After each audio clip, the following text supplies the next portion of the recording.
Berdasarkan sabda Rasulullah sallallahu alaihi wasallam di dalam hadis yang sahih riwayat Bukhari Muslim dan ini lafaz Imam Bukhari di nomor 6952. Nabi sallallahu alaihi wasallam bersabda, "Unsur akhaka zaliman aw madluma."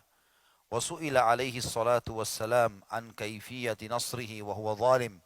Faqala ta'khudhu fawqa yadayhi bima'na tahjuzuhu 'anil zulmi wa tahulu bainahu wa baina fi'lihi fadzalika nasruka lah. Tolonglah, kata Nabi SAW, saudaramu, baik ia dalam keadaan zalim maupun dia dizalimi. Lalu Rasulullah SAW ditanya tentang bagaimana cara menolong saudara muslim dalam keadaan berbuat zalim. Maka beliau pun mengatakan, engkau tuntun tangannya, yakni menghentikan dan menghalanginya berbuat zalim. Itulah bentuk pertolongan baginya. Hadis yang pertama ini hadis yang mulia tentang hak seorang muslim atau adab muslim pada muslim yang lain menolong saudaranya muslim. Kalau seseorang dizalimi, maka kita wajib menolongnya bagaimanapun keadaannya. Baik itu dengan tangan, kekuatan, nasihat, dengan lisan, harta, atau apa saja. Dan ini yang ditanyakan oleh para sahabat, bagaimana kalau dia berbuat zalim? Dia jahat, dia berbuat hal-hal yang buruk, mencuri, menggibah, memfitnah, memukul, durhaka dengan orang tuanya. Bagaimana kita menolongnya? Maka Nabi SAW mengatakan, engkau menahannya dari keburukannya. Atau makna lain kata ulama, menahan dari keburukan memiliki 3 maksud. Yang pertama adalah menahannya bila mampu dengan kekuatan. Misal kita atasan, memanggil bawahan kita mengatakan, orang tua kamu datang mengeluh, sementara kamu zalim kepadanya. Kamu harus berhenti, kalau enggak saya berhentiin dari pekerjaan ini.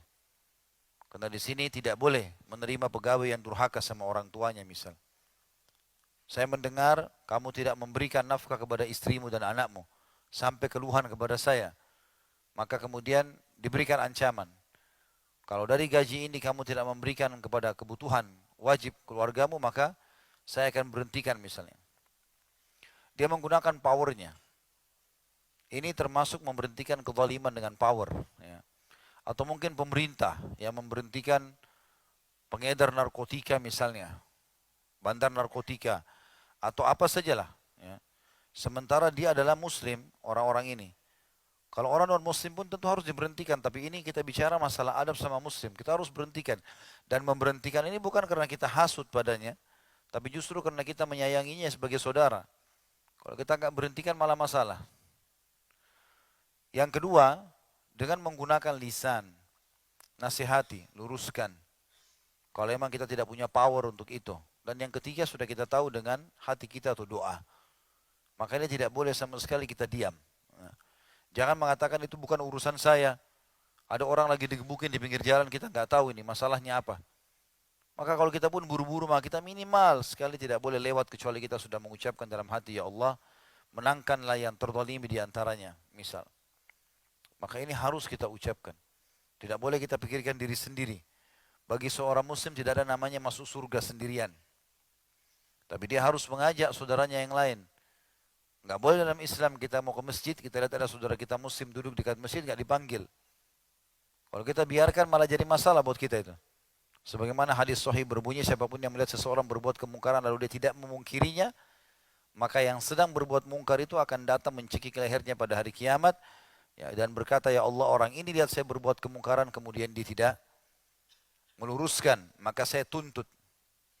Jadi kita harus berbuat baik, tapi kita akan lepas dari tanggung jawab itu semua kalau seandainya kita sudah meluruskan kesalahan tadi.